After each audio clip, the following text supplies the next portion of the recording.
एक व्यक्ति अगर प्रति सप्ताह 40 घंटे काम करता है और वर्ष में 50 वीक्स काम करता है तो 25 वर्ष से 65 वर्ष की आयु में वो 80,000 घंटे अपने प्रोफेशन में लगाता है। अगर उसको अपने प्रोफेशन से सुख नहीं मिल रहा तो आप सोचें उसका जीवन कितना दुखप्रद हो गया।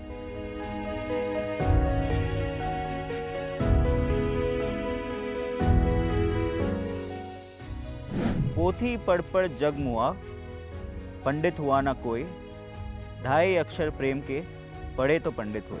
हेलो दोस्तों, स्वागत है आपका इस एपिसोड पे उम्मीदों की उड़ान के। दोस्तों, यूजुअली हमने बहुत सारे कॉरपोरेट्स, बहुत सारे सेलिब्रिटीज़ को इंटरव्यू किया है। आज पहली बार हम स्पिरिचुअलिटी के रास्ते पे जा रहे हैं। आज हम स्वामी मुकुंदानंद जी के साथ इंटरव्यू करने वाले हैं। उन्होंने भी शुरुआत दुनियादारी से ही की थी। IIT गए हैं, IIM गए हैं, पर कहीं पे उन्होंने भगवान का रास्ता चुना और जो बातें करते हैं वो भगवान के बारे में, स्पिरिचुअलिटी के बारे में, लव के बारे में, उसमें बहुत गहराई, बहुत ठहराव है। और आज हम स्वामी जी के साथ इन सभी इश्यूज़ पे बात करेंगे और उनकी किताब के बारे में बात करेंगे, जहाँ पे आप लोग सभी को डायरेक्शन मिलेगा कि कैसे लाइफ में आगे बढ़ना है। किताब का नाम है questions you always wanted to ask, जो आप कुकू FM पे सुन सकते हो। तो आइए स्वागत करते हैं स्वामी मुकुंदानंद जी का। Thank you Swami ji for doing this with us. नमस्ते कुंज, बहुत खुशी हुई आज आपसे मिलके और बात करके। वंडरफुल। स्वामी जी, शुरुआत करते हैं। जब आप IIT गए, IIM गए, कैसा एक्सपीरियंस था वो? कौन से क्वेश्चंस आंसर हुए और कौन से क्वेश्चंस आंसर नहीं हुए अबाउट आपकी आइडेंटिटी, ये दुनिया क्या मैटर करता है इस दुनिया में? IIT IIM लोग सुख प्राप्ति की खोज में जाते हैं और अगर वहाँ भी मन की शांति न मिले तो क्या करें। राइट। यहाँ पर जो विद्या मिल रही थी वो भौतिक थी और मेरे प्रश्न आध्यात्मिक थे। मैं हूँ कौन? अब ये जो विज्ञान लॉस बता रहा है तो इनको बनाने वाला कौन है और मेरे जीवन का लक्ष्य क्या है? तो इनका उत्तर वहाँ नहीं मिल रहा था। अब जब IIT की शिक्षा पूरी हुई तो IIM कलकत्ता में एडमिशन हुआ। 2 ज्योतिषियों ने मेरे माता पिता को वार्न किया, इसको कलकत्ता मत जाने देना वरना ये संन्यास ले लेगा। उनको लगा है कि ये तो सब लड़कों के जैसा है। उनको ये तो पता नहीं था कि मेरे अंदर क्या चल रहा था, तो उन्होंने जाने दिया। बस वही हुआ। जब IIM पहुंचा ये प्रश्न एकदम प्रबल हो गए। तो एक मित्र ने गीता पकड़ा दी।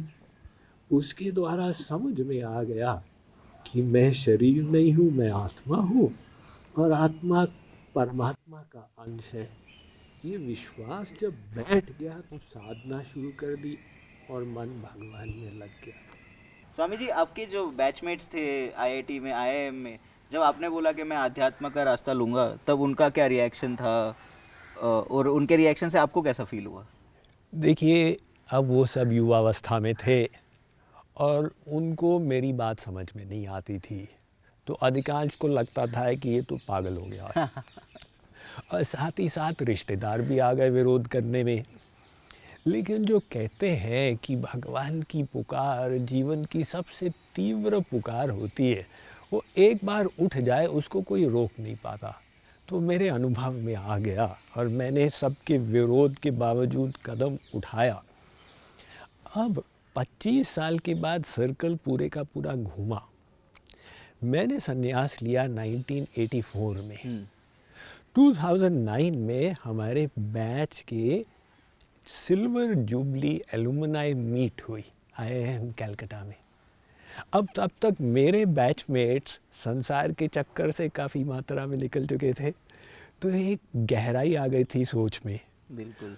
उनकी ओर से डिमांड आई कि तुम हमको सिखाओ स्पिरिचुअलिटी क्या है। और मेरा जो लेक्चर था वो हमारे 2 दिन की मीट का सेंट्रल फोकस बन गया। वाह। स्वामी जी, आपने आध्यात्म का रास्ता चुना। शुरुआत में थोड़ी मुश्किलात आई होगी, एक वर्ल्डली दुनिया में जीने की आदत होगी, कुछ नीड्स होगी, डिज़ायर्स होगी। उसको कैसे ओवरकम किया, कैसे आप आपने रास्ता तो चुन लिया बट वो रास्ते के ट्रूली राही आप कैसे बने, वो उसके बारे में बताइए। तो ये संन्यास का मार्ग कोई आसान नहीं है। हम्म। तीर तलवार से जो लड़े सो शूर वीर नहीं होए, कबीर जी ने लिखा है। जी।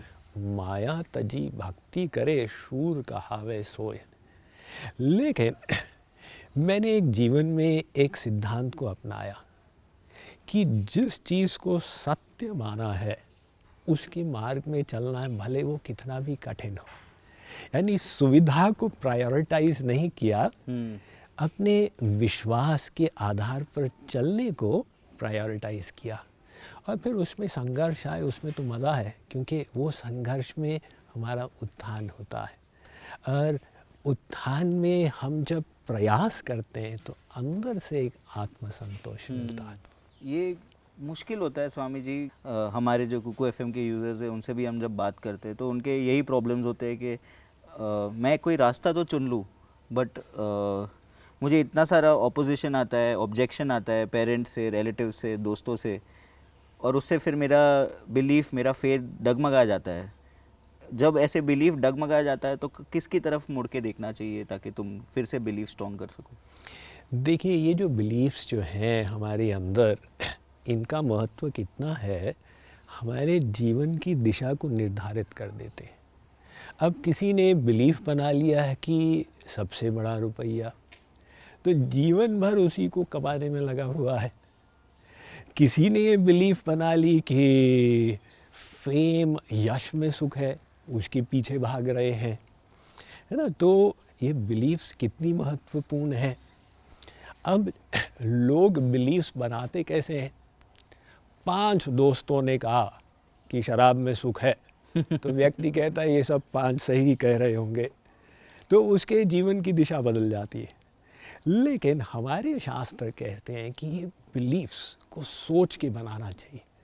जैसे वस्त्र सोच के पहनते हो, जो भोजन मुंह में डालते हो विचार करके डालते हो, और अपने व्यक्तित्व के बिलीव्स अनायास ही अपने अंदर ला रहे हो, ऐसे नहीं। बिलीव्स को ज्ञान के आधार पर लाओ।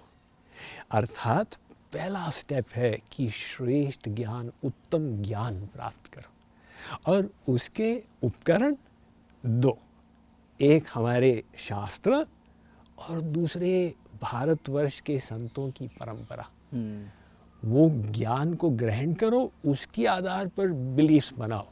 पश्चात फिर सारा संसार बोलता रहे, वो जो बिलीफ होगी आपकी वो एक माइक्रोन नहीं हिलेगी, क्योंकि वो सत्य पर आधारित होगी। सोशल मीडिया पे फेम मिलना इतना आसान हो गया है अब कि किसी के पास टाइम कहाँ है डीपली किसी नॉलेज को स्टडी करना, कुछ डीपली सोचना। ये कैसे स्विच करे आज के यंगस्टर्स सोशल मीडिया से दूर होके डीप स्टडी करने के लिए, कैसे अपनी हैबिट्स चेंज कर सकते हैं? देखिए, ये समाज में, विश्व में कितना बड़ा परिवर्तन आ गया है कि आजकल के यंगस्टर्स को 50 लाख लाइब्रेरीज़ का ज्ञान अपने एक मोबाइल में उपलब्ध हो जाता है। लेकिन ये टेक्नोलॉजी एक 2 एज्ड स्वॉर्ड के समान रहती है। इसके द्वारा अब सद्ज्ञान भी प्राप्त कर सकते हैं और भ्रमित भी हो सकते हैं। तो आजकल एक नया फिनोमेनन निकला है जिसे कहते हैं FOMO, fear of missing out. तो युवा वर्ग दूसरों के सोशल मीडिया प्रोफाइल को देखते हैं और लगता है कि इनके जीवन में जो सुनहरापन है वो मेरे जीवन में नहीं है। अब ये विचार नहीं करते कि भाई उसने अपने जीवन के 2 क्षण की फ़ोटोज़ डाल दी और उनको भी फ़ोटोशॉप में एडिट करके। बिल्कुल। तो भ्रम ये उत्पन्न हो रहा है कि वो सुखी है, मैं नहीं हूँ। अब लोग गलत दिशा में सुख मान रहे हैं, यही उनके विभ्रमित होने का कारण है। तो इसमें और अधिक आवश्यक है अपने को संभालने की, और उसी में ये ज्ञान बहुत बड़ा रोल प्ले करता। तो होमोसेपियन फोमोसेपियन बन गया है, उसको फिर से होमोसेपियन बनने की ज़रूरत है। स्वामी जी ज़रा बताइए कि एक सोशल मीडिया, आपने जो बात की कि लोग दूसरों की खुशियाँ देख के लगता है कि मुझे भी वही खुशियाँ मिलनी चाहिए, वो और एक एरिया में होता है, वो है रोमांस, लव, रोमांटिक रिलेशनशिप्स में, जहाँ पे लगता है कि सबकी खूबसूरत शादियाँ हो रही है, सबकी कितनी खुश रिलेशनशिप्स है, और हमको जल्दी जल्दी से बस कोई लड़की मिल जाए या कोई लड़का मिल जाए और मेरी ज़िंदगी भी बहुत अच्छी हो जाएगी। और फिर हम बहुत शॉर्ट टर्म डिसीजंस ले रहे हैं रोमांटिक पार्टनर के चॉइसेस में भी। वो कैसे सोचना चाहिए, वो कैसे हम अवॉइड कर सकते हैं, उसके क्या नुकसान हो रहे हैं जिससे हम बच सकते हैं? जब सन 2000 में मैं पहली बार अमेरिका गया तो वहाँ पे डाइवोर्स रेट 50% है एवरेज वेस्टर्न वर्ल्ड में। तो मैंने इंटरनेट पे रिसर्च किया कि भारतवर्ष में डाइवोर्स रेट क्या है। अब सारी कंट्रीज़ की लिस्ट जो थी उसमें भारत का नाम ही नहीं था। मैंने कहा भी ये क्या कारण हो गया, क्योंकि उस समय भारत में डाइवोर्स रेट 1 in 100 था, वो लिस्ट में आ ही नहीं रहा था। अब देखिए, वो एक अरेंज्ड मैरिज का ज़माना था, जब माता पिता सद्गुण इत्यादि देख के और निर्णय लेते थे। वहाँ से समाज में बदलाव आया। आज भारतवर्ष के महानगरों में डाइवोर्स रेट कितना बढ़ गया है। तो कारण ये है कि युवा वर्ग बाहर की चीज़ों को महत्व दे देता है अपने लाइफ पार्टनर के चयन में।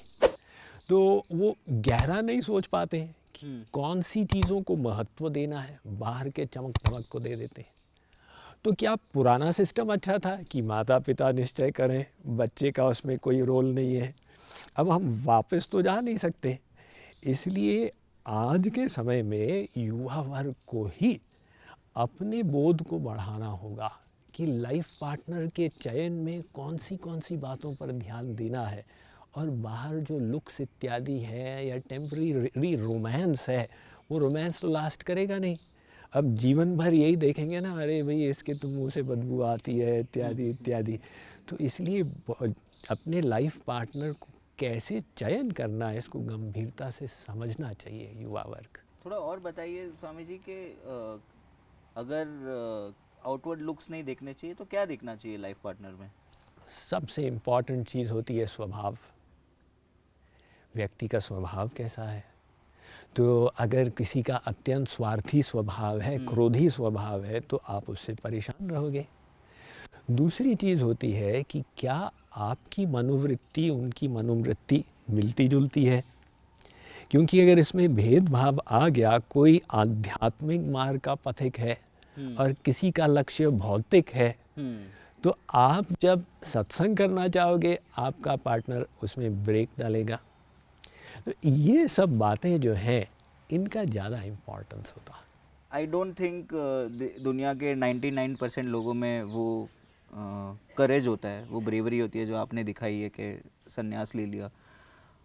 तो इस भौतिक दुनिया में तो उनको रहना पड़ता है, फिर भी कुछ नया, कुछ अच्छा, कुछ लोगों की मदद करे और कुछ आत्मसंतोष दे, वैसा काम करना होता है। बट पैसे की जो चमक दमक होती है, उससे सारे डिसीजंस बस पैसे के लिए ही हो जाते हैं कि किसी दिन घर लेना है, गाड़ी लेना है। जो मुझे आत्मसंतोष देगा वो तो सवाल आता ही नहीं है। तो उसको कैसे देखना चाहिए और कैसे वो सवाल, किस तरह के सवाल खुद को पूछने चाहिए ताकि उस तरह के डिसीजन ले सके?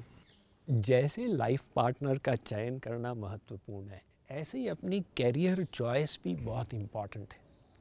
बल्कि अगर समय देखा जाए तो हम अपने जॉब में ज़्यादा समय व्यतीत करेंगे। एक व्यक्ति अगर प्रति सप्ताह 40 घंटे काम करता है और वर्ष में 50 वीक्स काम करता है, तो 25 वर्ष से 65 वर्ष की आयु में वो 80,000 घंटे अपने प्रोफेशन में लगाता। अगर उसको अपने प्रोफेशन से सुख नहीं मिल रहा तो आप सोचें उसका जीवन कितना दुखप्रद हो गया। और अगर प्रोफेशन फुलफिलिंग है तो कम से कम प्रति दिन 8 घंटे तो आनंदमय हो गए। तो हमको जो अपने कैरियर से सुख मिलता है वो सैलरी से नहीं मिलता है। प्रति क्षण हम क्या करते हैं उसमें फुलफिलमेंट मिलना चाहिए। तो अगर हमको लगे कि हमारा जो कैरियर है उससे लोगों के जीवन में अंतर आ रहा है, तो उससे बहुत ज़्यादा फुलफिलमेंट मिलता है। साथ ही साथ व्यक्ति ये देखे कि मेरी स्ट्रेंथ्स क्या है, क्योंकि अपने स्ट्रेंथ्स के क्षेत्र में कार्य करेंगे हमको इम्पॉर्टेंट रोल्स मिलेंगे, प्रोजेक्ट्स में सफलता मिलेगी, उससे सेटिस्फैक्शन मिलेगा, और साथ ही साथ हमारे प्रोफेशन में जो लोग बाग हैं वो कैसे हैं। कहा जाता है कि व्यक्ति अपने जॉब को नहीं छोड़ता, वो बॉस को छोड़ता है। हाँ हाँ, सही तो बात है। इसलिए लोग अच्छे मिल जाएं, ये सब बातों पर ध्यान देकर व्यक्ति अपने जॉब का चयन करे। स्वामी जी, हमने बाहर की दुनिया की बात की, हमने लाइफ पार्टनर की बात की, करियर की बात की, स्वयं की बात करते हैं, खुद की आइडेंटिटी की बात करते हैं कि मैं क्यों हूँ इस दुनिया में, मैं क्या करने आया हूँ, मेरा रोल क्या है, मैं क्यों 70 साल तक ये लाइफ जीता हूँ। मुझे तो कभी कभी लगता है कि हम डाल दिए गए यहाँ पे और 70 साल हमें टाइम पास करना होता है, इसलिए हम कुछ कुछ करते रहते हैं और फिर जब टाइम होता है तो चले जाते हैं। ये थॉट से कैसे बाहर निकले, कैसे हमारा पर्पस, कैसे अपनी आइडेंटिटी को समझे? कुंज, ये थॉट से बाहर न निकलें। ये थॉट जो हमको परेशान करता है उसको हम स्प्रिंग बोर्ड बनाएं। तो अपने अंदर ये जिज्ञासा पैदा हो जाए, ये तो परम सौभाग्य है।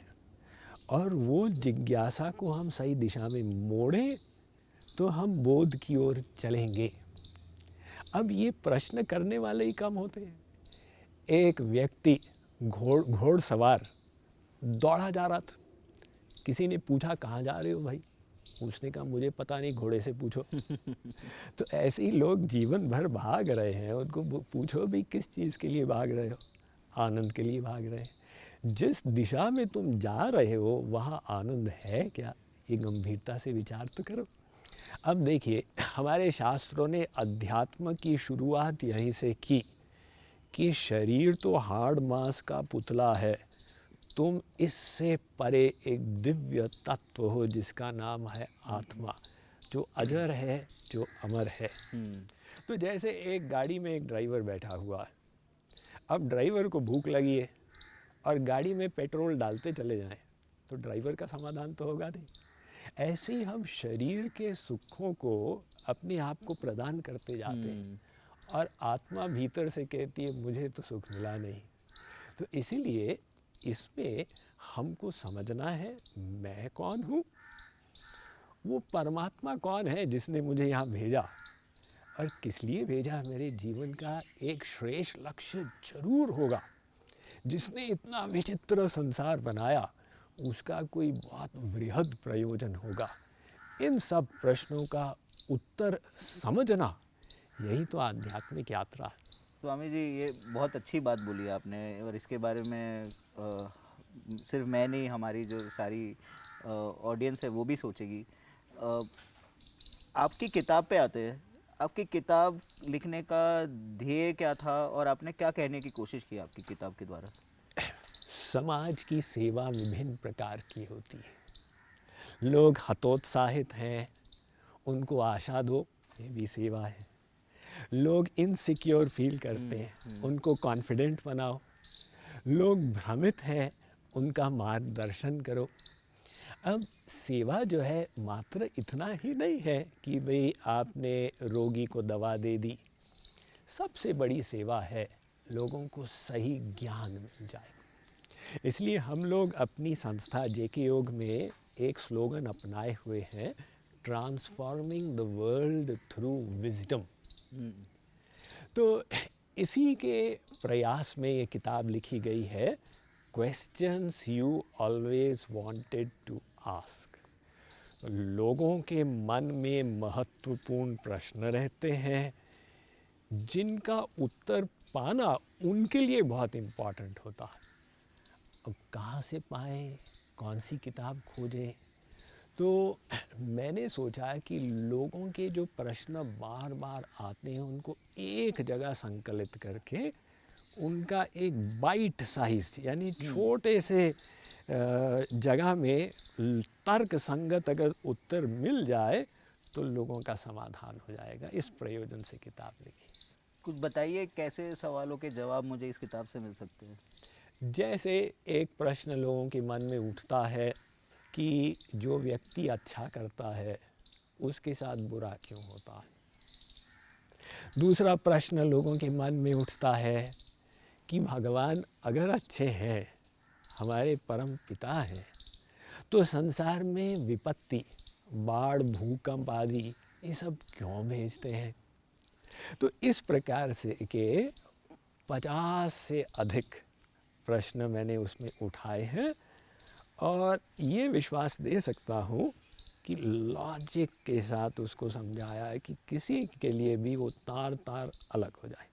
स्वामी जी, एक सवाल बार बार मन में उठता है जब आप पूरी दुनिया में जो टेररिज्म देखते हैं, कंट्रीज़ को एक दूसरे के साथ लड़ते हुए देखते हैं, जैसे इजराइल पैलेस्टीन में भी अभी चल रहा है। ये सही लगता है कि तुम्हें तुम्हारे होमलैंड से प्यार है, देश से प्यार है, बट ये गलत लगता है कि उसकी वजह से तुम हिंसा कर रहे हो, तुम किसी और को दुश्मन मान रहे हो। तो ये किस तरह से इसके बारे में सोचना चाहिए? कब पेट्रियोटिज्म ख़त्म होता है और कब वायलेंस शुरू हो जाता है? ये प्रश्न बहुत जटिल है। ये एक धर्म का प्रश्न है कि व्यक्ति का धर्म है क्या। एक तरफ बोला जाता है अहिंसा परमो धर्मः, भाई तुम अहिंसा के मार्ग पर चलो। अब दूसरी तरफ हम देखते हैं कि धर्म युद्ध किए जाते हैं, तो फिर वहाँ पे कौन सी अहिंसा धर्म का पालन किया जा रहा है? बिल्कुल। और अंत में हमारा परम धर्म है ही क्या? तो धर्म का प्रश्न इतना जटिल है। धर्मस्य त्वरिता गति, बड़े बड़े योगी मुनि इसके रहस्यों को नहीं समझ पाते। श्री कृष्ण ने गीता में कहा यदा यदा ही धर्मस्य ग्लानिर्भवति भारत, भाई अर्जुन, जब धर्म की ग्लानि होती है तो धर्म के संस्थापन के लिए मैं आता हूँ। और गीता का एंड कहाँ कर रहे हैं? सर्वधर्मान परित्यज्य मामेकम शरणम व्रज। अर्जुन, तू सब धर्मों को छोड़कर और मेरी शरण में आ जा। तो क्यों जी, आप तो धर्म के संस्थापन के लिए आए और आप ही कह रहे हैं धर्मों को छोड़ो।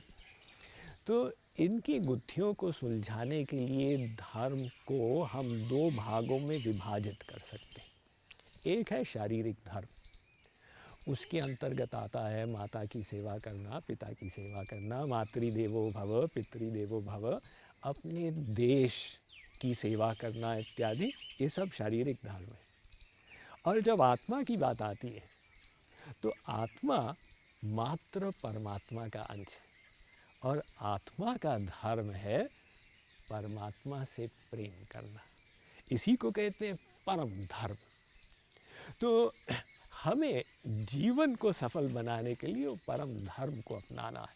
तो शारीरिक धर्मों में इतना नहीं उलझ जाना कि हम अंतिम लक्ष्य को ही खो जाएं।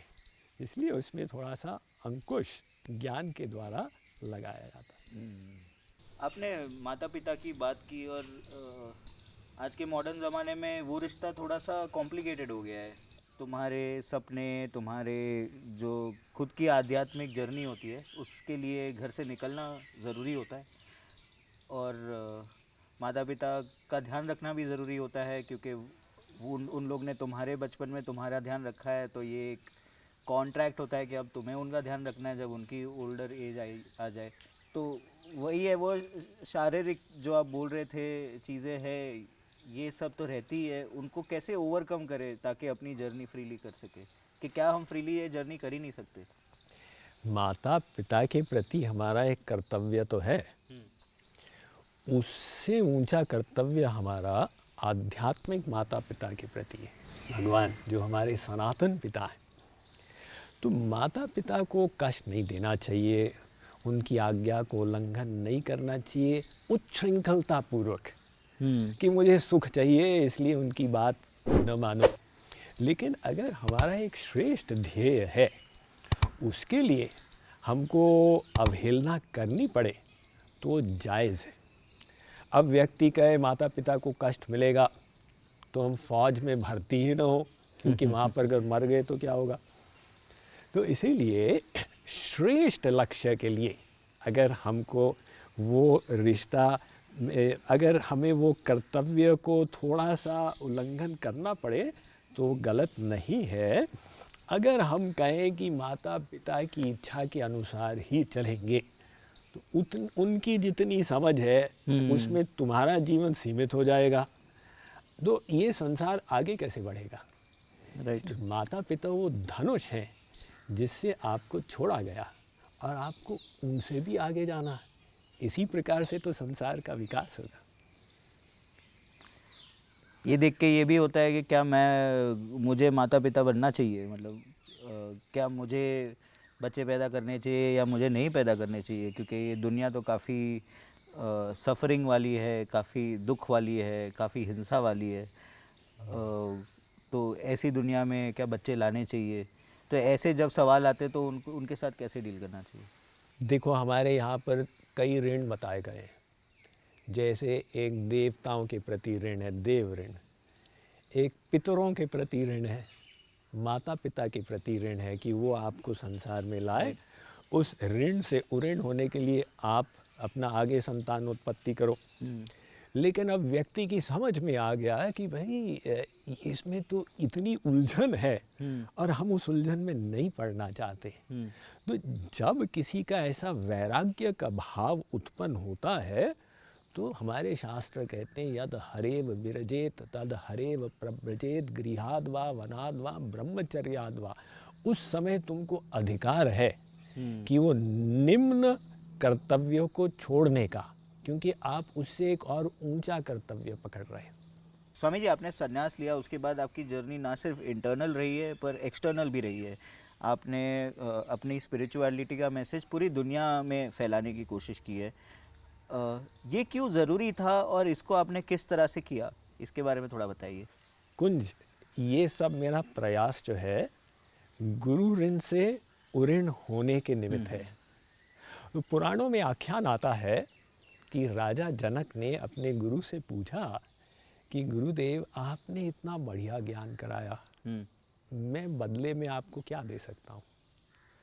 गुरुदेव ने कहा कि जनक, तुम कुछ भी नहीं दे सकते, क्योंकि मैंने तुमको दिव्य ज्ञान कराया है। तुम्हारे पास जो है वो भौतिक पदार्थ है। तो एकमेवाक्षरम यस्तु गुरु शिष्यम प्रबोधयेत पृथिव्याम नास्ति तद्द्रव्यम यद दत्वा चारिणो भवेत। पूरी पृथ्वी भी समर्पित कर दो तो दिव्य ज्ञान का मूल्य नहीं हो सकता। तो इसलिए जनक, एक काम करना, तुमको अगर कोई जिज्ञासु मिले, ये ज्ञान उसको करा देना। तो ऐसे ही अपने गुरुदेव से मैंने जो ज्ञान प्राप्त किया, उन्होंने आज्ञा दी कि इसको पाश्चात्य देशों में ले जाओ। उनकी आज्ञा को शिरोधार्य करके मैं निकला। तो पिछले 15 वर्षों से 6 मास पाश्चात्य देशों में बिताता हूँ और 6 मास अपने भारतवर्ष में भ्रमण करता हूँ। पाश्चात्य संस्कृति देख के आपको क्या क्या फ़र्क दिखे हमारी संस्कृति और उनकी संस्कृति में? कैसे सोचता है वहाँ इंसान कंपेयर टू यहाँ पे, कैसे इंसान सोचता है, और उसको किस तरह की स्पिरिचुअल हेल्प की ज़रूरत है कंपेयर टू यहाँ पे जिस तरह की स्पिरिचुअल हेल्प की ज़रूरत है? पाश्चात्य संस्कृति बहिर्मुखी है, भारतीय संस्कृति अंतर्मुखी है। हमारे यहाँ आंतरिक उन्नति को महत्व दिया गया है। हमारे यहाँ सज्जन वो माना जाता है जो दैवी गुणों से संपन्न हो। उनके यहाँ जेंटलमैन वो माना जाता है जो 3 पीस सूट और टाई से युक्त हो। तो उनके सक्सेस की परिभाषा बहिरंग है। तो लोग ये नहीं देख पाते कि उसमें खोखलापन है, और इतना सब होने के बाद भी उनको शांति नहीं मिलती। हमारा जो युवा वर्ग है उसके चकाचौंध बहिरंग ऐश्वर्य से प्रभावित हो जाता है। तो किसी भी संस्कृति में अच्छाई भी है और कमी भी है। उनके संस्कृति की अच्छाई को लें, किंतु अपनी संस्कृति में जो निधि है उसको भूलें नहीं। अच्छाई क्या है वहाँ पर? Pursuit of excellence. क्योंकि वो बहिरंग सक्सेस को महत्व देते हैं तो पूरी शक्ति लगाते हैं। वो परसूट ऑफ एक्सेलेंस उनसे सीखें। लेकिन जो भारतवर्ष विश्व का जगत गुरु रहा है, तो हमारे शास्त्रों में, हमारी संस्कृति में जो आध्यात्मिक निधि है उसको भूले नहीं। थोड़ा सा और पाश्चात्य संस्कृति में बात करना चाहूँगा कि आज तो हम भी बहुत सारा स्पिरिचुअलिटी और सेल्फ हेल्प जिस तरह से बोलते हैं वो वहीं के राइटर्स और वहीं की किताबें और वहीं के इन्फ्लुएंसर्स से सीखने लगे हैं। वो जो ज्ञान देते हैं और जो हम यहाँ पे सोचते हैं कि क्या इम्पोर्टेंट है सेल्फ हेल्प के लिए या सेल्फ डेवलपमेंट के लिए, माइंड डेवलपमेंट के लिए, उसमें क्या फ़र्क होता है पाश्चात्य फिलोसोफर्स जिस तरह से सोचते हैं वर्सेस हमारे जो स्पिरिचुअल गुरुज है सोचते हैं? वो आपको कुछ टूल्स और टेक्निक्स उपलब्ध कराते हैं, उनका प्रभाव सीमित होता है। पॉजिटिव थिंकिंग करो, अब व्यक्ति का पॉजिटिव थिंकिंग करें करें करें, लेकिन जितना भी ट्राई करते हैं नेगेटिव थिंकिंग हो जाती है, क्योंकि मन शुद्ध नहीं है। मन की शुद्धि का कोई साधन बताओ, और वो साधन आपको आध्यात्मिक ज्ञान में मिलेगा। तो हमारा जो आध्यात्मिक दृष्टिकोण है वो और गहराई में चला जाता है। जैसे वो कहता है कि तुम जितना भी ट्राई करो, तुम्हारा मन माया का बना है और माया भगवान की शक्ति है। तो माया को कोई चैलेंज नहीं कर सकता है, इस मन को कोई चैलेंज नहीं कर सकता जब तक भगवान की कृपा न हो जाए। और वो कृपा के लिए तुमको भगवत शरणागति करनी पड़ेगी। तो वो जो टूल्स हैं माइंड मैनेजमेंट के, उसमें हम शरणागति मिलाएं, भक्ति मिलाएं, तो जैसे ज़ीरोस के सामने आपने एक डाल दिया ना, सब कंप्लीट हो गया। आप बहुत प्रभावित हो भगवत गीता से। भगवत गीता ने आपकी लाइफ में क्या रोल प्ले किया है, ये ज़रा बताइए। हमको जीवन में एक मैनुअल चाहिए होता है। देखिए, आप एक जटिल मशीन खरीदते हैं, कॉम्प्लेक्स मशीनरी, वो एक यूज़र्स गाइड के साथ आती है। वो आपका एक वन स्टॉप रिसोर्स है कि उसको कैसे उपयोग किया जाए, और अगर कोई समस्या आए तो ट्रबल शूटिंग का सिस्टम क्या है। तो ऐसे ही हम लोग सब आए इस संसार में बिना वस्त्र के, रोते हुए, भूखे। समस्याएं पहले आई और उनका समाधान करने का बोध बाद में हुआ। तो ये ऐसी बात है कि किसी को आप स्विमिंग पूल के गहरे भाग में फेंक दें और कहें अब तुम तैरना सीखो। तो हमको एक मैनुअल फॉर लाइफ भी चाहिए। वो मैनुअल फॉर लाइफ है भगवत गीता। समस्याओं का समाधान है। बिल्कुल, 700 श्लोक में संपूर्ण वैदिक ज्ञान की एक समरी हो गई। तो उसमें दो चीज़ें, एक तो ब्रह्म विद्या यानी जो परम सत्य का ज्ञान आपको गीता से हो जाएगा, और दूसरा योग शास्त्र, वो ज्ञान का अभ्यास करने की प्रणाली, वो भी आपको गीता से मिल जाएगी। स्वामी जी, मैंने बहुत सारे लोग देखे जिन्होंने रामायण देखी है पर जिन्होंने भगवत गीता पढ़ी नहीं है, और ऐसे बहुत सारे लोग हैं हमारे देश में जो धर्म के रिचुअल समझते हैं बट धर्म के लर्निंग्स नहीं समझते। वो लोगों को कैसे हम दिखाए कि उसकी लर्निंग ज़्यादा इम्पोर्टेंट है रादर देन मंदिर में जाके पूजा करना या कुछ लोग कंठस्थ कर लेना, उससे ज़्यादा इम्पोर्टेंट है कि हमारे जो सनातन धर्म है उसके जो लर्निंग्स है उसको आप डे टू डे लाइफ में उतार सके। तो ये ट्रांजिशन कैसे हम हमारे देश में करवा सकते हैं? धर्म में अनेक रिचुअल्स होते हैं। वो रिचुअल्स का लक्ष्य ये है कि उनका ये सहायता लेकर हम अपने मन को परतत्व में लगाएं और मन की शुद्धि करें। तो लोग बहिरंग चीज़ों में उलझ जाते हैं। अब 4 धाम यात्रा तो कर ली, वो एक फिज़िकल ड्रिल हो गई, लेकिन मन से ध्यान किए नहीं।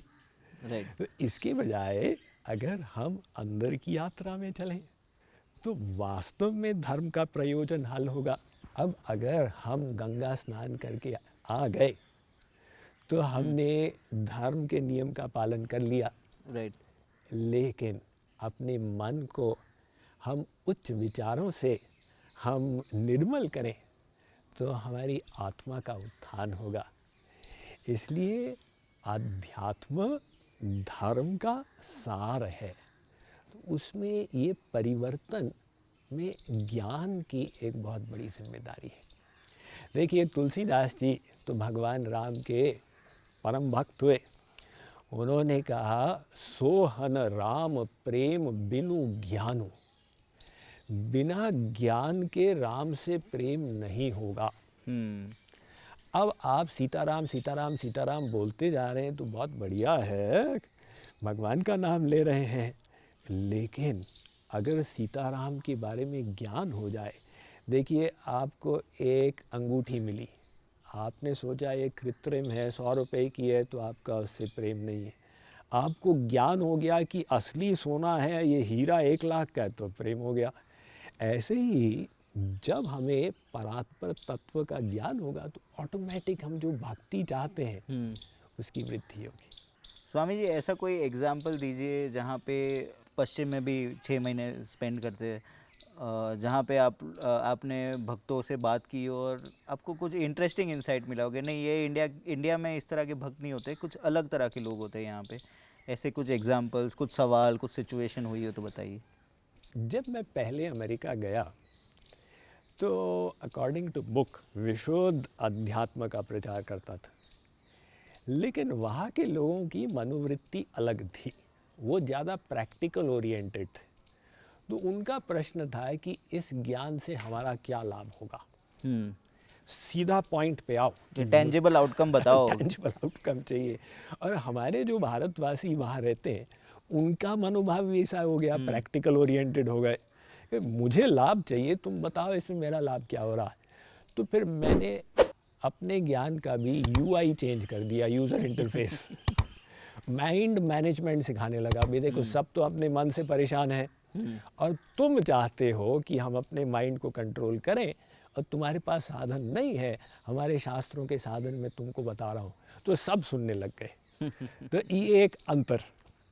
और जबकि हमारे भारतवर्ष में 30 साल पहले ये हालत थी कि आप अगर ट्रेन में बैठ के चर्चा शुरू कर दें कि भगवान साकार है कि निराकार है, तो सब बैठ के और बड़े उत्साह के साथ सुनने लग जाएंगे। लेकिन आज भारतवर्ष में भी अंतर आ चुका है। ज़रा बताइए, भारतवर्ष में पिछले 30 सालों में किस किस तरह के अंतर आते हुए आपने देखे? मैंने तो 40 साल पहले प्रचार शुरू किया था। जी जी।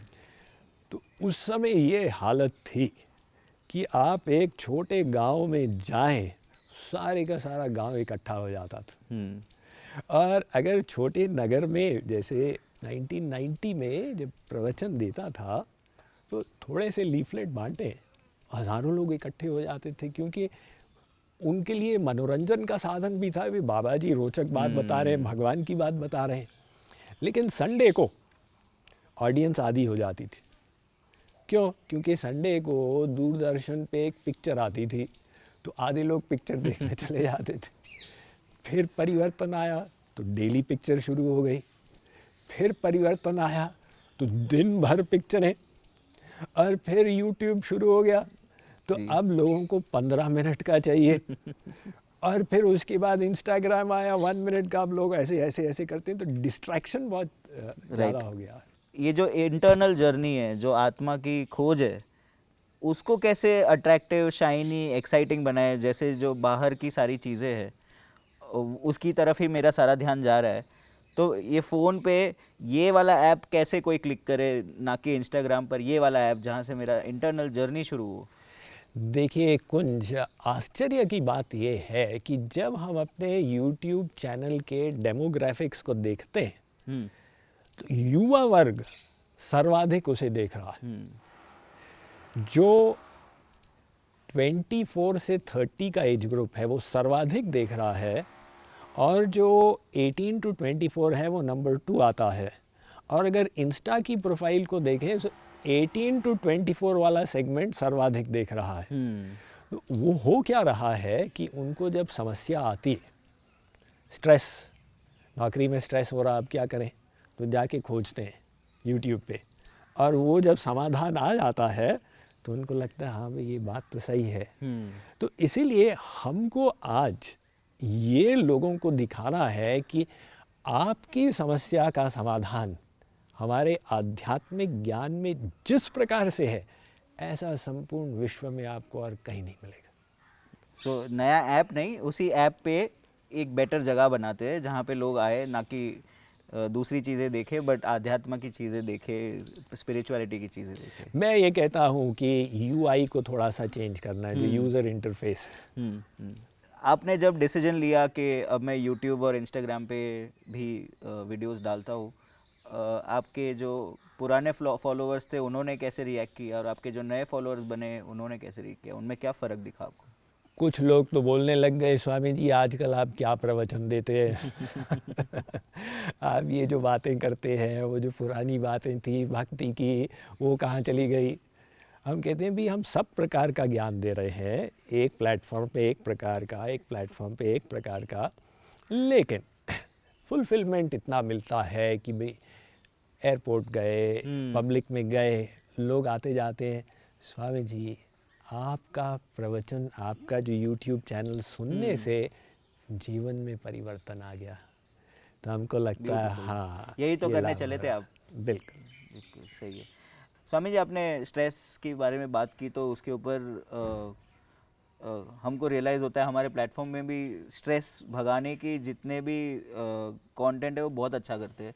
तो उससे रियलाइज़ होता है कि हमारे देश में और दुनिया में भी एक तरह की बीमारी छाई हुई है, जहाँ पे लोग बहुत ज़्यादा काम कर रहे हैं और उसकी वजह से बहुत ज़्यादा स्ट्रेस में रह रहे हैं, और उसकी वजह से एंग्जाइटी, डिप्रेशन जैसी और बहुत सारी लॉन्ग टर्म प्रॉब्लम्स हो रहे हैं।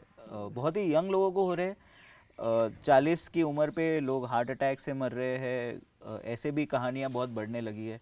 ये पूरी दुनिया जो हाई स्ट्रेस, हाई इंटेंसिटी वाली हो गई है, उसको कैसे अंदर से हम काम डाउन करें। ये जो कांस्टेंट स्टॉर्म चल रहा रहता है अंदर कि ये भी करना पड़ेगा, ये भी करना पड़ेगा, ये भी सही से करना है, यहाँ पे भी टाइम पे पहुँचना है, इसको भी खुश रखना है, ये भी कमाना है, उसको मन को शांत कैसे करें। संसार तो द्वंद्वात्मक है, यहाँ तो सर्दी भी है, गर्मी भी है, सुख भी है, दुख भी है, सफलता भी है, असफलता भी है। तो कोई ये आशा नहीं कर सकता है कि बाहर की परिस्थिति अनुकूल ही रहेगी। प्रतिकूल परिस्थिति में हम कैसे शांत रहें। तो इसमें गूगल के चेयरमैन सुंदर पिचाई की एक कॉकरोच थ्योरी है। सुंदर पिचाई एक रेस्टोरेंट में जाके बैठे, सामने में 10 वृद्ध लोग बैठे थे। एक कॉकरोच उड़ के एक महिला के ब्लाउज पे आके बैठ गया। तो महिला ने खूब हल्ला मचाया, खड़ी हो गई। कॉकरोच डर के उड़ा तो एक दूसरे के सिर पर जाके बैठा। अब उसकी बारी आई चीखने चिल्लाने की, तो कॉकरोच फिर से उड़ा। ये जो हल्ला सुंदर पिचाई देख रहे थे, वेटर ने प्रवेश किया कि हो क्या रहा है। तो कॉकरोच आके वेटर की टाई पर बैठ गया, लेकिन वेटर शांत रहा। उसने प्रतीक्षा की कि कॉकरोच सेटल डाउन कर जाए। फिर अपने नैपकिन से उसको पकड़ा और उसको बाहर ले जाके छोड़ दिया। तो सुंदर पिचाई के मन में प्रश्न पैदा हुआ कि ये सब लोग जो परेशान हुए, उसका कारण क्या था। अगर कॉकरोच था तो वेटर परेशान क्यों नहीं हुआ। तो समझ में आया कि भी देखो, विपरीत परिस्थिति तो उत्पन्न होती ही है, उसको हम कैसे संभालें। ये जब हम अध्यात्म से आत्मशक्ति बढ़ाते हैं तब वो बल आता है। अब आपने स्ट्रेस की बात की। सन 2009 की बात है, मैं शिकागो पहुंचा। वहाँ की IIT alumni association of Midwest, उनकी मासिक गोष्ठी होती थी। उनको पता चला स्वामी जी भी फेलो एल्यूमिनस, तो हमको आमंत्रित किए और हमको कहा कि आप हमें लेक्चर दें स्ट्रेस मैनेजमेंट के ऊपर। तो मैंने कहा भाई पहले मैं मिस्टर गूगल से पूछूं कि ये स्ट्रेस मैनेजमेंट कैसे होता है। अब मिस्टर गूगल से पूछा तो अनेकों उत्तर आ गए। किसी ने कहा है कि योगासन करो, किसी ने कहा ध्यान करो, किसी ने कहा है कि प्रकृति में, नेचर में वॉकिंग करने जाओ, किसी ने कहा है कि सौम्य संगीत सुनो। लो, ये सब तो तुक्के लगा रहे हैं। तो वापस गया भगवद गीता में, और वहाँ श्री कृष्ण ने 5000 साल पहले उत्तर दे दिया था, कर्मण्येवाधिकारस्ते मा फलेषु कदाचन। देख अर्जुन, तू पूरे परिश्रम के साथ कर्म तो कर, लेकिन फल में आसक्ति मत कर। ये जितना स्ट्रेस उत्पन्न होता है ना, ये फलासक्ति के कारण, श्रम की वजह से नहीं है। मैं ऑडियंस को पूछना चाहूँगा, आपको क्या लगता है स्वामी जी की एज क्या होगी। आज आपने स्वामी जी को देखा होगा अपने वीडियो में, आपको क्या लगता है स्वामी जी की एज क्या है। आई एम प्रिटी श्योर के इवन दो उन्होंने अपना पासिंग आउट डेट और वो सब मेंशन किया है, आपको बिलीव नहीं होगा कि स्वामी जी 60+ ईयर्स ओल्ड है। काफ़ी यंग और फिट लगते हो आप स्वामी जी। ऐसी क्या दिनचर्या फॉलो करते हो, क्या अप्रोच फॉलो करते हो जिसकी वजह से आप इस उम्र में भी इतने फिट हो? ये तो भगवान का ही आशीर्वाद है। एक तुच्छ जीव क्या कर सकता है, लेकिन फिर भी God helps those who help themselves. अपना प्रयास तो करना ही चाहिए। तो दो चीज़ें मैं अपनी दिनचर्या में अवश्य लागू करता हूँ। एक तो 1 घंटा अपने शरीर के लिए निकालो और 1 घंटा अपनी आध्यात्मिक साधना, मन की शुद्धि के लिए निकालो। जितनी भी समस्याएं आ जाएं, जितनी भी जिम्मेदारी हो ये विश्व भर की इत्यादि, तो चैरिटी बिगिंस एट होम। अगर अपनी देखभाल नहीं करोगे तो जिम्मेदारी कैसे निभाओगे? बिल्कुल। वही बात है कि भाई तुमको अगर वृक्ष काटना है तो कुछ समय निकाल के कुल्हाड़ी को शार्पन भी करना होगा। तो ऐसे ही आप जो कर रहे हो तो थोड़ा समय अपने लिए अवश्य निकालो। अब वो 1 घंटा हम शरीर के लिए निकालें, उसमें थोड़ा सा एक ज्ञान बढ़ा दें कि शरीर की मेंटेनेंस कैसे की जाए। तो ऐसे भी व्यायाम हो जिसमें मसल की टोनिंग हो, ऐसे स्ट्रेचेस हों जिसमें ऑर्गन्स की टोनिंग हो, और हार्ट के लिए हम कार्डियो को अपनाएं, थोड़े से इन्वर्टेड पोस्चर्स से अपने ब्रेन को नरिश करें। इस सब का सब हमको अपनी योग प्रणाली में मिल जाता है। तो वही योगाभ्यास की सहायता से अपना स्वास्थ्य मेंटेन होता रहता है और गाड़ी चल रही है। आप बहुत लोगों के लिए प्रेरणा स्रोत है, आपको देख के लोग इंस्पायर होते हैं। आप किन किन से इंस्पायर होते हो? हमारे हिंदू माइथोलॉजी में, हमारी साधु संतों की हिस्ट्री में बहुत महान लोग आके गए हैं। उनमें से किन्होंने आपको सबसे ज़्यादा इंस्पायर किया है? हमारे देश में तो एक से बढ़कर एक महारथी महापुरुष संत हुए। अब क्या बताएं, सबसे प्रेरणा मिलती है। शंकराचार्य का ज्ञान और उसका प्रचार 32 वर्ष की आयु में वैदिक सनातन धर्म को पूरे भारतवर्ष में पुनः स्थापित कर दिए। और उसके आगे रामानुजाचार्य 120 वर्ष तक जीवित रहे, ऐसे ऐसे भाष्य लिखे, ऐसी भक्ति की स्थापना की। और फिर उसके आगे गोस्वामी तुलसीदास जी, उनकी जो रामचरितमानस है उस पे हज़ारों पीएचडी भी पर्याप्त नहीं है। तो एक एक चौपाई में उन्होंने एक एक उपनिषद के मंत्र का अनुवाद किया हुआ है। फिर कबीर जी को देखिए, वो छोटे छोटे दोहों में कितनी गहरी बात बोल दिए। जी। और प्रेम के बारे में मीराबाई इत्यादि। तो बिल्कुल। सैकड़ों संत ने अपने पद रज से इस भारतवर्ष की धरा को पावन किया है। लेकिन देखिए, जिस पहाड़ के हम निकटतम रहते हैं, हमको तो वही पहाड़ सबसे बड़ा लगता है। तो जिन गुरु के चरण कमलों के सानिध्य में मैंने शास्त्राध्ययन किया, मैं तो उन गुरु के ज्ञान, उनके प्रेम से ही सर्वाधिक प्रभावित। मुझे लगता है आपने अपने गुरु के नाम को आगे लेके जाने के लिए उनके नाम से पूरी दुनिया में यूनिवर्सिटीज़ भी खोली है। उसके बारे में ज़रा सा बताइए कि क्या ध्येय था ये इंस्टीट्यूशंस खोलने का, और उससे आप नेक्स्ट फ्यूचर जनरेशन के लिए क्या अचीव करना चाहते हो? शिक्षा प्रणाली तो बहुत ही महत्वपूर्ण है।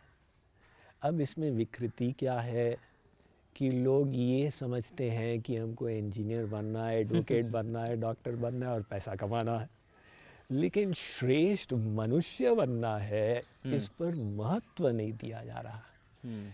तो स्वामी विवेकानंद ने कहा था कि education is the art of man making. तो अपने गुरुदेव के ज्ञान को आगे बढ़ाएं, इसके लिए मैंने आवश्यक समझा कि इसके शिक्षक तैयार किए जाएं। योग के शिक्षक, वेद के शिक्षक, माइंड मैनेजमेंट के शिक्षक। तो इसमें और वो ज्ञान मल्टीप्लाई हो जाएगा। तो उसी दृष्टि से एक विश्वविद्यालय के निर्माण में लगा।